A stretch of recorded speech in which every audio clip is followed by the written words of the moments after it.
মা, মাকে কোনো একদিন ভালোবাসা যায় না। এই মায়ের জন্য কোনো একটা ডেডিকেটেড দিন হয় না। তবু একটা দিন আসে যেদিন বুকের ভেতরটা একটু বেশি কেঁপে ওঠে। ছোটবেলায় ঝড় উঠলে যে আঁচলটা সবচেয়ে নিরাপদ মনে হতো, আজ ক্লান্ত সন্ধ্যাগুলোয় সেই মানুষটাকেই সবচেয়ে বেশি মনে পড়ে। তাই তো রবি ঠাকুর লিখেছিলেন, মা গো, আমায় ছুটি দিতে বল। হয়তো বড় হয়ে যাওয়ার পরেও আমরা প্রত্যেকেই একটু করে মায়ের কাছে ফিরে যেতে চাই।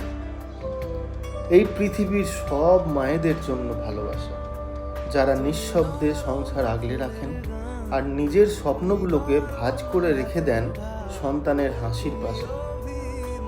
আর আজ একটা মানুষকে আলাদা করে ধন্যবাদ জানাতেই হয়, যে শুধু আমার জীবন সঙ্গী নয়, আমার সন্তানের মা হয়ে প্রতিটা দিন নতুন করে ভালোবাসতে শিখিয়েছে।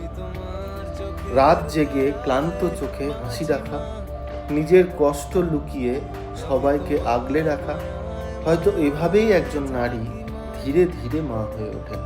আর কিছু মানুষ আছে যাদের কাছে আজকের দিনটা একটু বেশি নীরব, কারণ মা বলে ডাকার মানুষটা যে আজ তার আর পাশে নেই। তবু সত্যি কথা হলো, মা কখনো পুরোপুরি হারিয়ে যান না।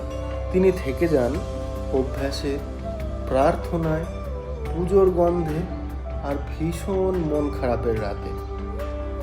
আজকের এই ভালোবাসা আমার মাকে, আমার সন্তানের মাকে আর এই পৃথিবীর প্রতিটা মাকে উৎসর্গ করলাম, কারণ মা মানেই ফিরে আসা সবচেয়ে নিরাপদ ঠিকানা।